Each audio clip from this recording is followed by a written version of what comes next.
Good evening. Before sleep finds you tonight, let me share a story with you. You see, every story has more than one voice, and the version we know is rarely the whole truth. Tonight we'll meet a woman who lived alone, a woman the world decided was a monster. But was she? Kindness can be mistaken for cruelty. Solitude can be mistaken for malice. And sometimes the ones we call monsters are just people who tried their best and failed. So, rest now. Let your breathing slow. This is the tale of the woman in the gingerbread house, the tale they never told you. Let us begin.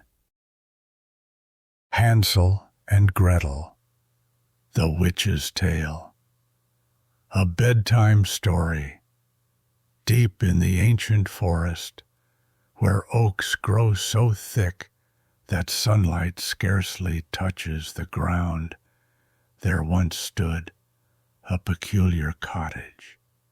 It appeared to be constructed of gingerbread and sweets, tiles resembling frosted biscuits, shutters carved like wafers, walls the warm brown of fresh confection. But this was no magical conjuring.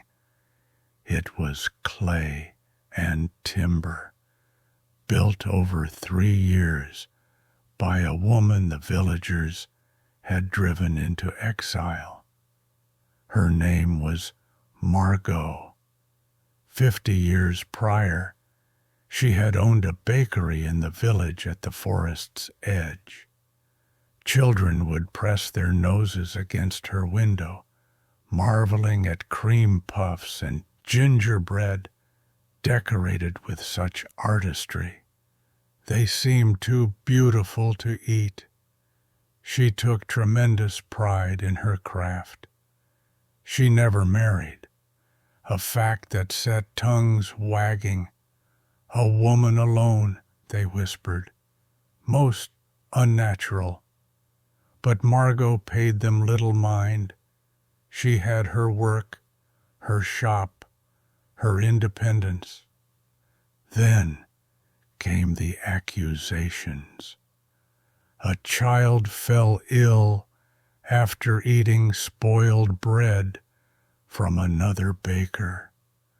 But Margot was blamed. A crop failed due to blight. Margot's fault, they said.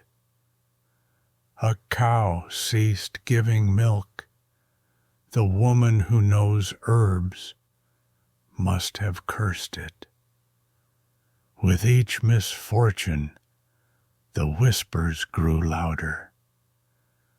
The woman who lives alone, who never attends church, who knows remedies the priests don't approve of.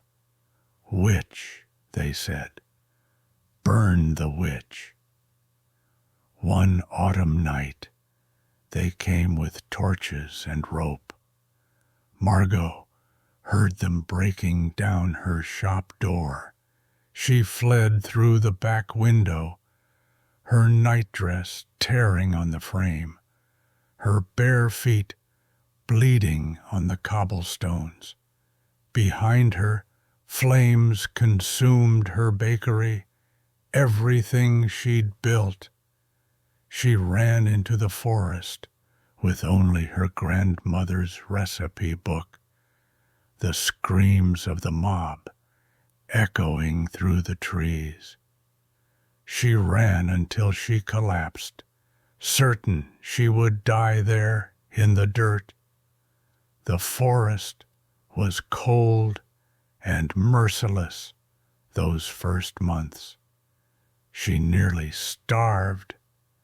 She ate bark when there was nothing else. She drank from puddles and grew violently ill. Twice she considered simply lying down and letting the cold take her, but something stubborn in her refused to die. She found a clearing, learned to trap rabbits, though killing them made her weep, built a crude shelter that barely kept out the rain, and slowly, painfully, she survived. After 5 years of mere existence, she decided to truly live again. She would build something beautiful, something that reminded her she was more than the monster they'd called her. It took 3 years of back-breaking labor, gathering clay with hands that bled and cracked, firing bricks in a kiln she built from river stones, felling trees with a dull axe, learning through failures that left her bruised and exhausted. But she built her cottage, and she decorated it like the bakery she'd lost. Tiles like cookies, shutters to like wafers, walls the color of gingerbread, not to lure children, as the stories would later claim, but to remember who she'd been before they destroyed her. For 20 years, she lived in hard-won peace. She grew calloused and lean. She learned to be alone without being lonely. The forest became her companion until they came and shattered everything again. She first noticed it on a gray autumn morning, a chunk bitten from her cottage wall, not weathered, not animal damage, human teeth marks in the clay. Her heart sank. After 20 years, had they found her? Were the villagers back to finish what they'd started? But no, these were small bites, children's bites. Over the following weeks, the destruction escalated. Entire sections of wall torn away, her shutters gnawed to splinters. The decorative tiles she'd spent months creating, smashed and scattered. She left notes. She left food. She called out gently into the darkness. They ignored everything and continued devouring her home. She grew desperate, sleep-deprived, half-mad with the constant violation of her sanctuary. This cottage was all she had, the only proof she'd existed as something other than the witch they'd named her. And these children were destroying it. Finally, after 2 months of torment, she saw them, a boy and girl, bone-thin and feral, actually eating chunks of clay and tile, their mouths ringed with dirt and paint. "Children," she called, her voice hoarse, "please, I have real food. Come inside." They stared at her with wild animal eyes. The boy spat clay at her feet. "You're the witch." "No, I'm just—" But they'd already vanished into the darkness. When they returned 2 nights later, Margot had prepared a feast. Bread, soup, dried fruit, nuts from her stores. She'd made up beds with her only blankets. She told herself that once they understood she meant no harm, they would stop. She was so desperately, pathetically wrong. The smell of food drew them inside. They ate like starving dogs, not even using their hands properly, faces buried in bowls. When she tried to slow them down, the boy snarled at her, actually snarled. "What are your names?" she asked softly. "Hansel," the boy said finally. "This is Gretel. How did you come to be here?" Gretel's face crumpled. "Our stepmother. She brought us to pick berries, told us to wait, never came back, abandoned to die." Margot's chest tightened. She knew that cruelty. She'd tasted that rejection. "You can stay here," she said, "until you're strong enough, until we decide what's to be done." Hansel's eyes narrowed. "What do you want in return?" "Nothing. Just don't destroy my home anymore." He smiled then. It wasn't a nice smile. The first few days, they seemed almost normal. Gretel helped half-heartedly in the garden. Hansel watched Margot with calculating eyes. Then things began disappearing. Her best knife, a silver spoon, small things she needed. When she confronted them, Hansel laughed. "Prove it was us." The destruction started again, but now it was deliberate. Hansel would tear decorations from the walls whilst looking directly at her, daring her to stop him. Gretel would crush plants in the garden, then claim it was an accident. They wasted food, threw soup on the floor, smeared bread into the walls. "Why?" Margot asked, nearly weeping. "I've given you everything." "Because we can," Hansel said simply. She realized then what the forest had done to them, or perhaps what they'd always been beneath the surface. The abandonment hadn't created monsters. It had simply stripped away everything else. At night, she'd hear them whispering, plotting, laughing. She started sleeping with her door barred. After 3 weeks, she told them to leave. "You'll send us back to die," Gretel said flatly. "Just like our stepmother. I've taught you to survive. I'll give you supplies, but you cannot stay here." Hansel's face went cold. "We're not leaving. This is my home." "No," he interrupted. "It's ours now." That night, Margot didn't sleep. She sat by her hearth, watching her door, listening to them whisper in the darkness. She should have run. She should have fled into the forest and never looked back. But she was so tired of running. She woke to flames, not gradually, not with warning.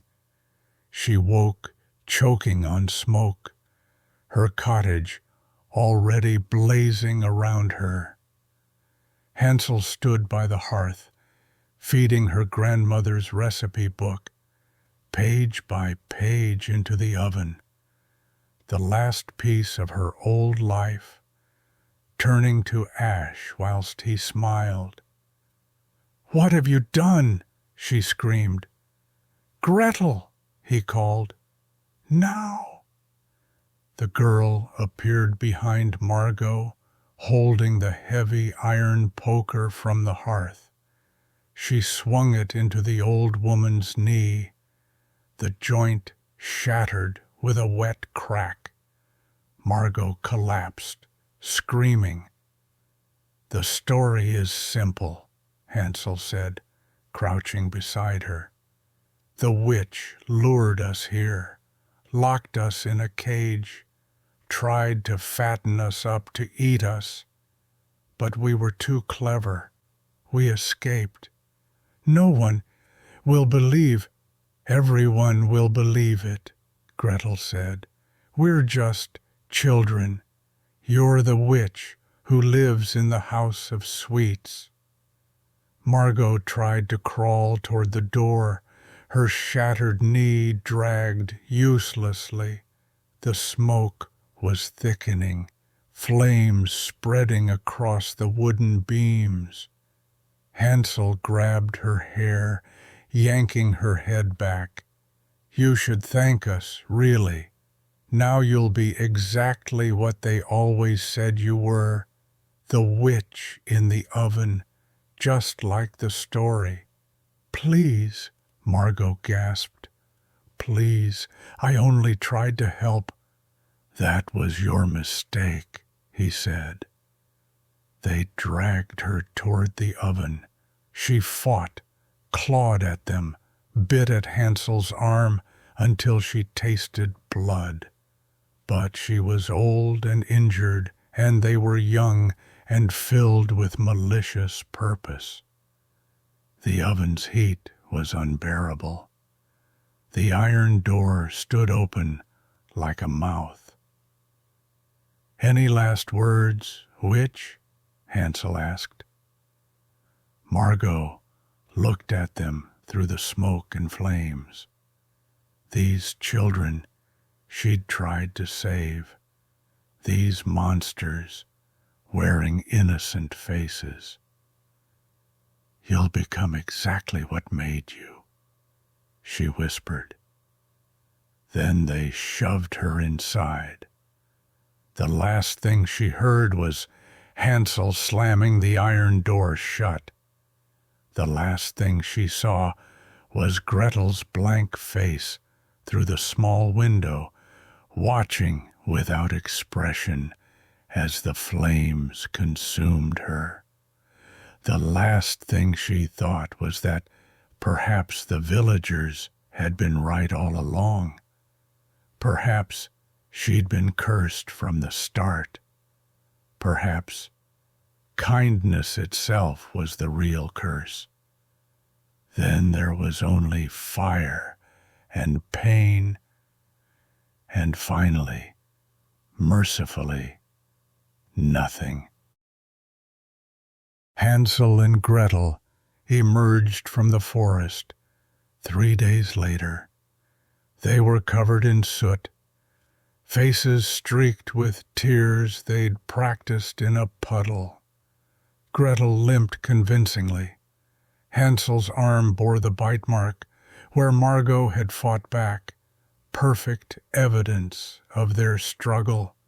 The villagers wept to see them. 2 children miraculously survived. "The witch," Gretel sobbed.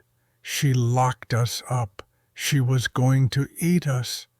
"But we escaped," Hansel said, his voice trembling just right. "We pushed her into her own oven." The villagers called them heroes, brave children who defeated the monster in the woods. Hansel and Gretel were taken in by a wealthy family. They grew up comfortable, well-fed, respected. They told their story at every opportunity, embellishing with each retelling. The wicked witch, the gingerbread house, the narrow escape.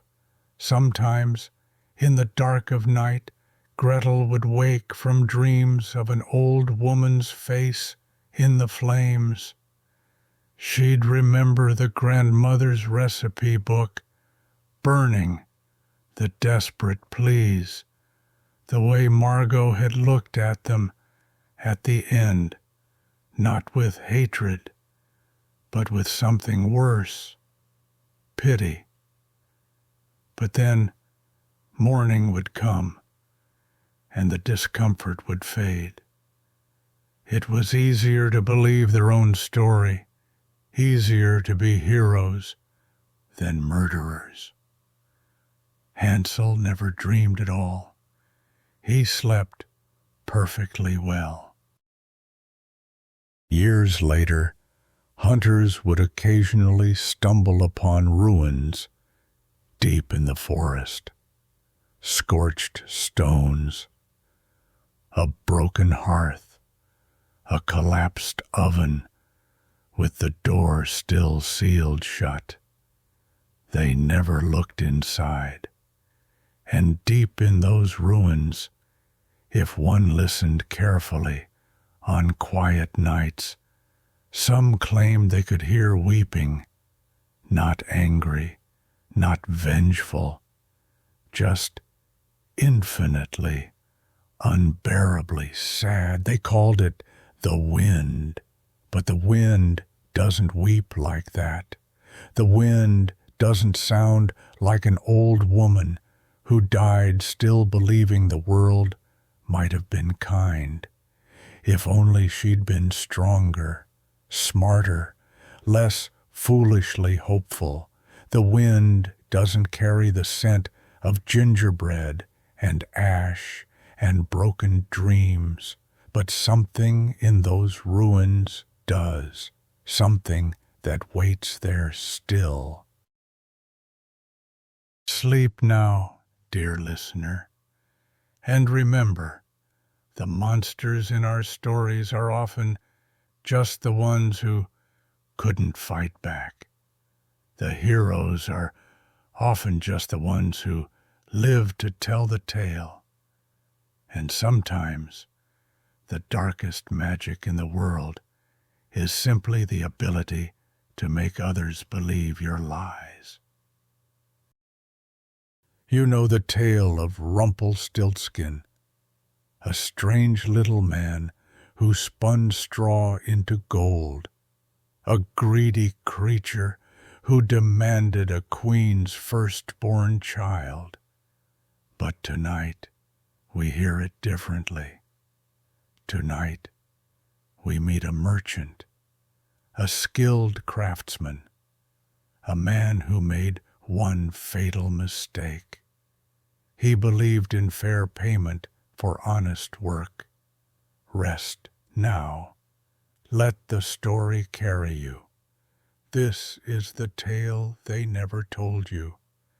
Let us begin. In a kingdom where gold was worshipped above all else, there lived a man named Stellan. He was not handsome. His back was twisted from childhood illness, leaving him hunched and small. His hands were gnarled, his face angular and strange. Children would stare. Adults would look away. No woman would have him, but his hands could create miracles. Stellan was a master craftsman, a spinner of the finest thread, a weaver of the most exquisite cloth. He worked with materials others deemed worthless and transformed them into treasures. He could take the coarsest wool and spin it fine as spider silk. He could weave reeds into fabric that shimmered like water. And yes, through alchemical knowledge passed down from his mother, he could transmute base materials into gold thread. Not true gold, it would fade after a time, but beautiful whilst it lasted, a trick, an illusion, but a useful one. He lived on the edge of the kingdom, in a workshop built by his own crooked hands. He asked for little, fair payment for his work, nothing more. The nobility would come to him in secret, ashamed to be seen entering the workshop of such an ugly creature, but desperate for his skills. He would spin their thread, weave their cloth, create their illusions of wealth. They would pay him barely and leave without thanks. He accepted this. He'd learned long ago that the world judged by appearances. His twisted body meant he deserved no respect, no matter his skills. He was 43 years old and had never been called by his true name. They called him Rumpelstiltskin, crooked little man, and he'd stopped correcting them. He was lonely, desperately, achingly lonely, but he'd made peace with it. Then came the miller's daughter, and everything ended. The miller was a fool and a drunkard who lived 3 villages over. Stellan had never met him, but he'd heard the man's reputation, a braggart who inflated his own importance to anyone who'd listen. One night, drunk on cheap wine at the tavern, the miller made a catastrophic boast to the wrong person. "My daughter," he slurred to the king himself, who'd stopped at the tavern whilst traveling. "My daughter can spin straw into gold." It was a lie. An absurd, impossible lie, told by a man too drunk to realize he was speaking to royalty. The king's eyes gleamed. "Can she indeed?" "Oh yes, your majesty.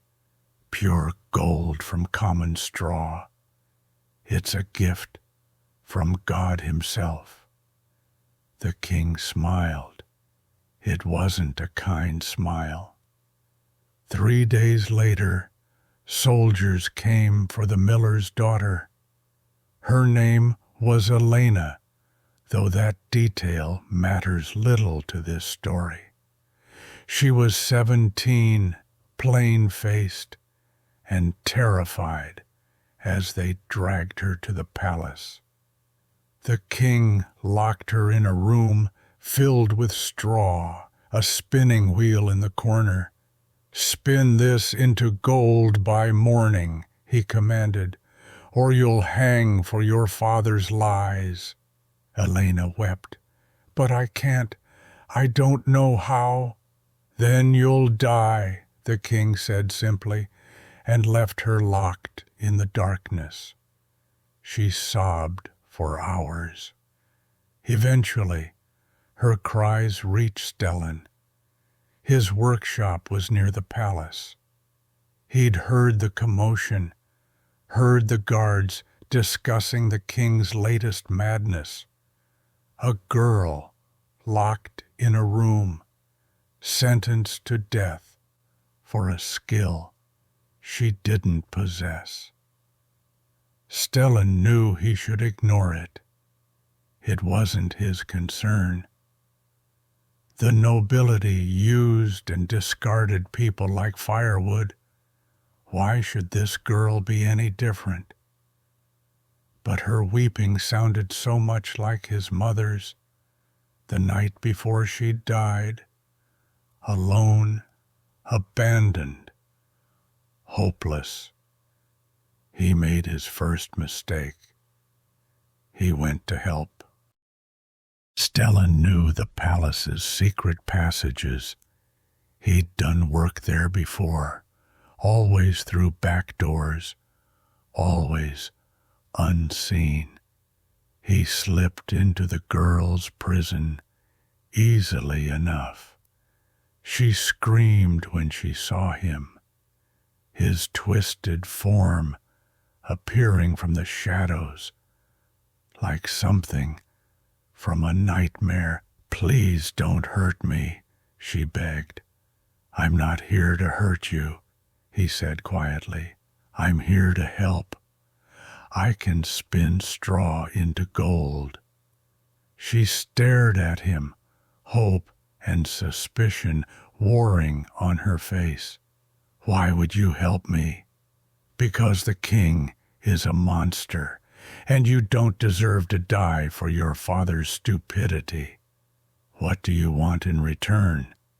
Stellan hesitated. He should ask for gold, for payment, but looking at her, he saw only terror and loneliness that might match his own. "Your necklace," he said finally.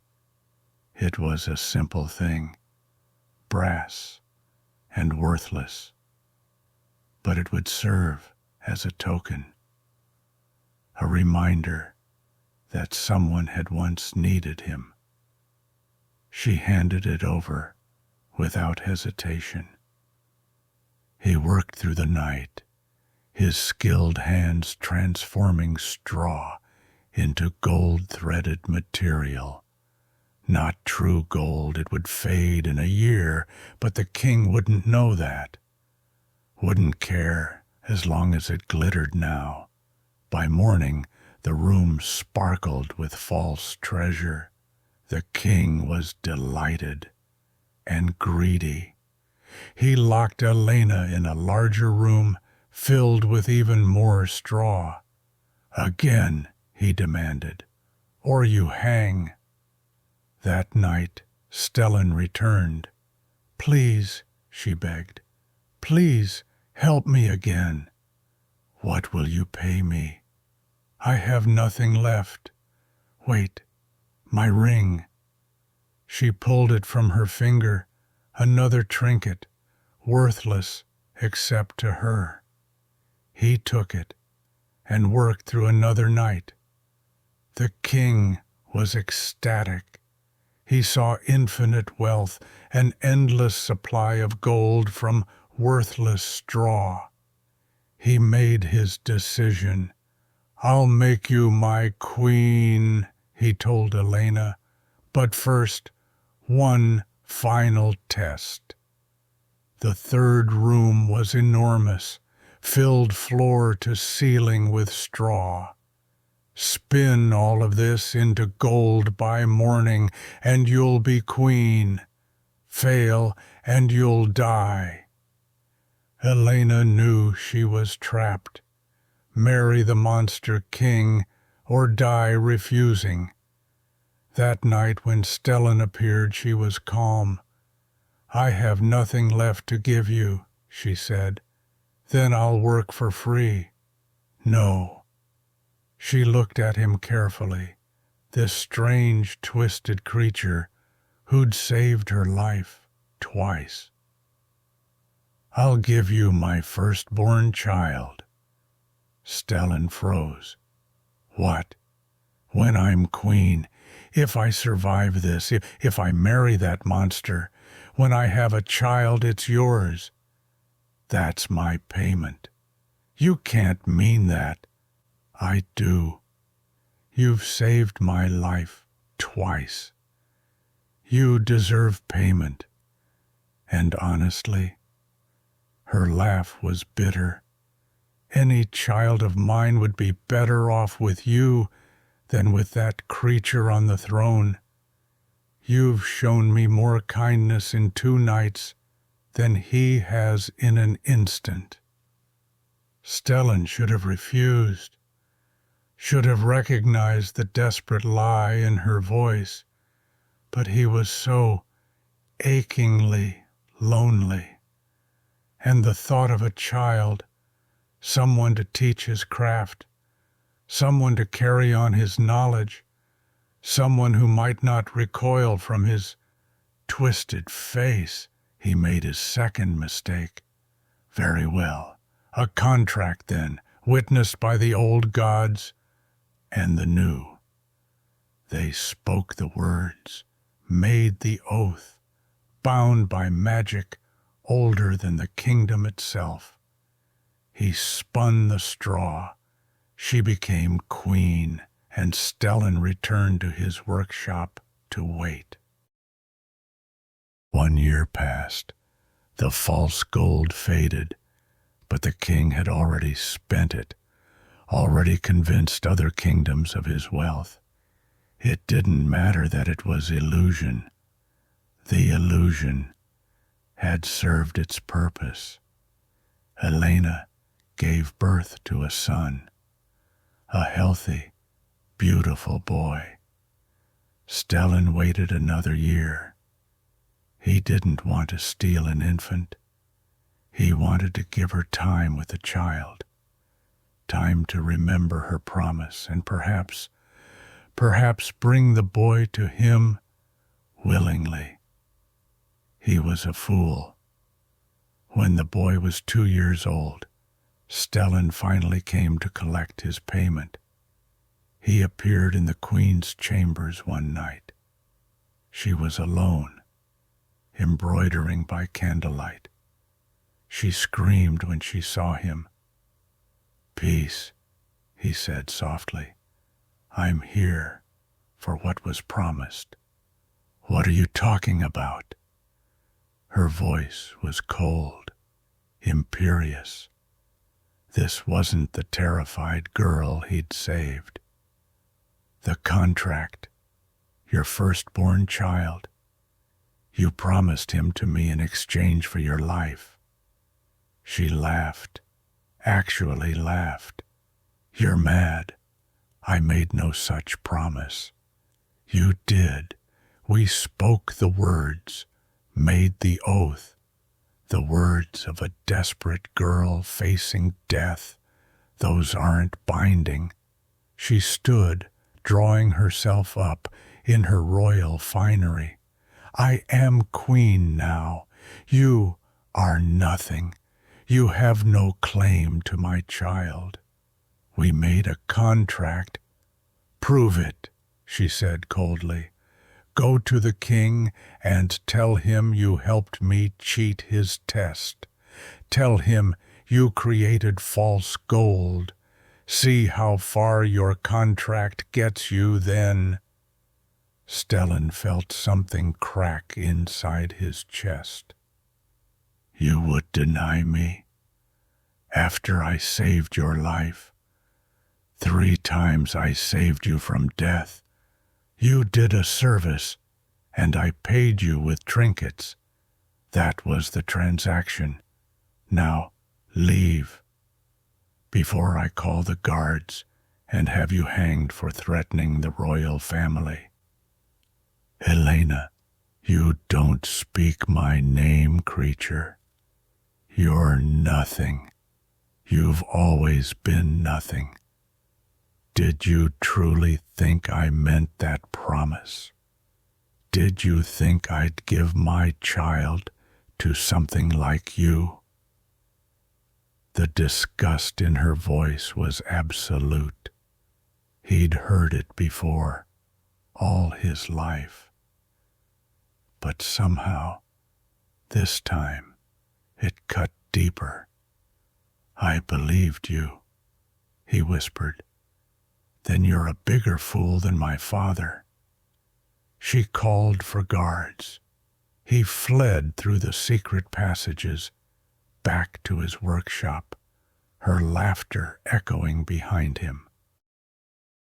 Stellan did not sleep that night, or the next, or the next. He'd made a magically binding contract. The old magic didn't care about royal privilege. She'd sworn the oath.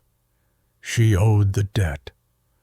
But more than the contract, more than the magic, he'd believed her. He'd let himself hope that someone might want him, might honor their word to him, might see past his twisted body to the person beneath. He'd been wrong. After 3 sleepless days, he made his 3rd mistake, his final mistake. He would enforce the contract, whether she wanted to honor it or not. He appeared in her chambers every night for 3 nights. Each time she screamed for guards. Each time he vanished before they arrived. Each time he simply said, "Honor the contract. Give me what's owed." On the 3rd night, she was waiting for him with a proposal. "Fine," she said, her voice tight. "You want your payment? I'll give you a chance to earn it." "I already earned it." "A game," she interrupted. "You appear here for 3 nights. Each night I get 3 guesses to say your true name. If I guess it, you forfeit the contract and leave forever. If I fail, you can take the child." Stellan stared at her. "Why would I agree to that? The contract is already binding." "Because I'll scream right now. I'll tell the king you tried to kidnap the prince. They'll hunt you down. They'll find your workshop. They'll discover you created false gold. They'll execute you slowly and painfully, or—" She smiled coldly. "You play my game. At least you have a chance." It was a trap, obviously a trap. She'd spend 3 days discovering his name through any means necessary, but what choice did he have? If she exposed him, he'd die. At least this way, he had a chance. "Very well," he agreed. 3 nights, 3 guesses, each night. He vanished into the darkness. She immediately sent soldiers to investigate him, to find anyone who knew him, to learn his true name. The first night she guessed, "Is it Conrad? Frederick? William?" "No," he said to each. "You have 2 nights left." The second night, "Is it Balthazar? Sebastian? Theodore?" "No, 1 night remains." She was growing desperate. Her spies had found his workshop, but learned little. The few who knew him called him only Rumpelstiltskin, the cruel nickname, not his true name. On the 3rd night, she was pale and shaking. The contract would be enforced at dawn if she failed. "Please," she said, her queen's mask cracking. "Please don't take my son. I'll give you anything else. Gold, land, anything." "You made a promise," he said quietly. "You owed a debt. That's all I want." "What's owed?" "I was desperate. I would have said anything to survive." "So your word means nothing?" "It means nothing to creatures like you." The venom was back. "You're twisted and ugly and wrong. Did you think I'd honor a promise to something like you? Did you think you deserved my child?" "I thought—" He stopped. What had he thought? That kindness would be rewarded? That contracts mattered? That he was something more than the monster they'd always called him? "Last chance," he said, his voice empty. 3 guesses. She was weeping now, desperate. She said 3 random names: Henry, Marcus, James, grasping at nothing. "No," he said to each. "The contract is binding. The child is mine." "Wait," she screamed. "I have one more guess. You've had your 3. Please, one more, I beg you." He should have refused, should have enforced the contract and left, but some foolish part of him still wanted to believe she might acknowledge him, might speak his true name with respect instead of cruelty. He made his final mistake. "One more," he agreed. "Guess my name." She looked at him, tears streaming down her face. Not tears of remorse, tears of desperate calculation. And she whispered, "Stellan." The world stopped. "How?" "A hunter," she said quickly, sensing victory. "He passed your workshop, heard you singing to yourself. Tomorrow I'll take the royal child, for who would guess my name's Stellan? You gave yourself away." It was a lie. He'd never sung such a thing. But one of the king's men must have found someone, must have learned it somehow. "That's not the contract." "She guessed correctly," came a voice from the shadows. The king stepped forward, surrounded by guards. He'd been there all along, listening. "You created false gold," the king said coldly. "You cheated my test. You threatened my queen and my heir. The penalty is death." "I saved her life," Stellan protested. 3 times I saved her." "You admit to creating false gold then?" Stellan fell silent. Any answer would condemn him. "Take him," the king ordered. The guards seized him. His twisted body was easily overpowered. "Please," he said, looking at Elena. "Please, I only wanted what was promised." "You wanted to steal my child," she said coldly. "Monster." They dragged him to the dungeons. They kept him in the darkness for 3 days. On the 4th day they brought him to the courtyard. A crowd had gathered. They always did for executions. The king made a proclamation. This creature threatened the royal family. He created false gold. He attempted to kidnap the prince. For these crimes he shall be drawn and quartered. The crowd cheered. Stellan was strapped to the wooden frame. 4 horses were harnessed to his limbs. Elena watched from the balcony, her son in her arms. The boy was laughing, too young to understand.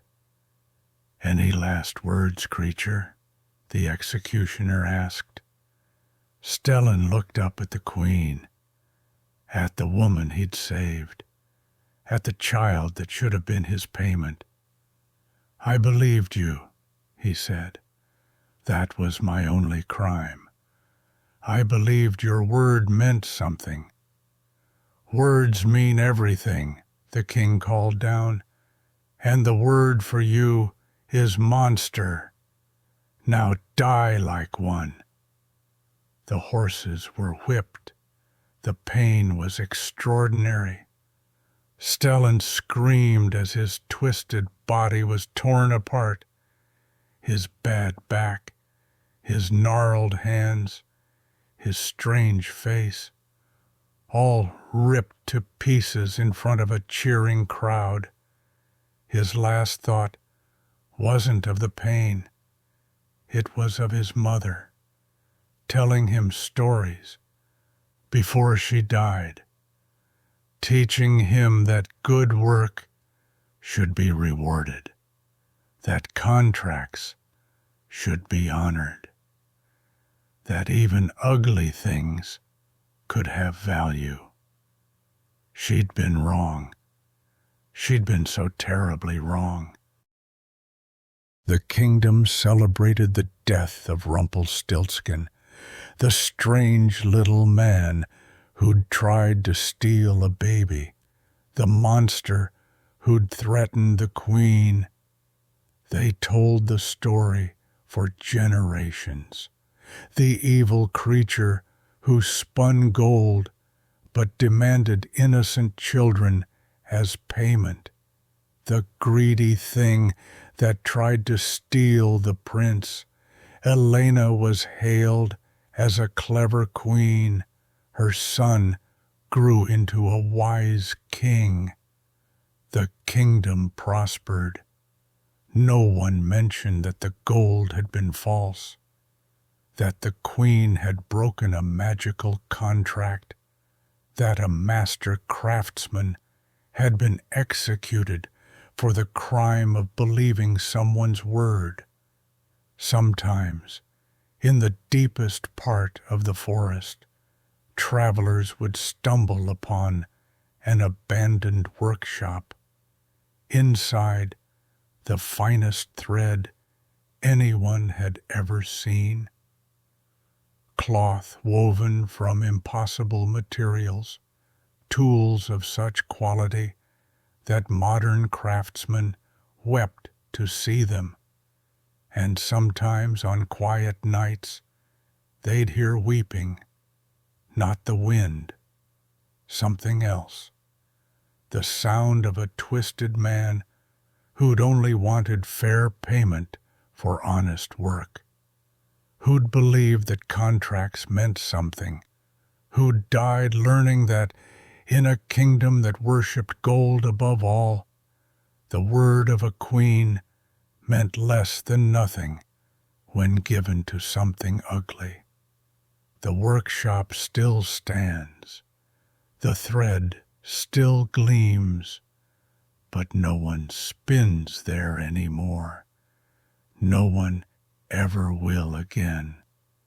Sleep now, dear listener, and remember, the monsters in our stories are often just those who believed in fairness in an unfair world, who thought contracts meant something, who made the mistake of trusting a promise made in desperation. Sometimes the real evil is not in demanding payment for services rendered, but in refusing to pay what's owed because you can get away with it. Good night.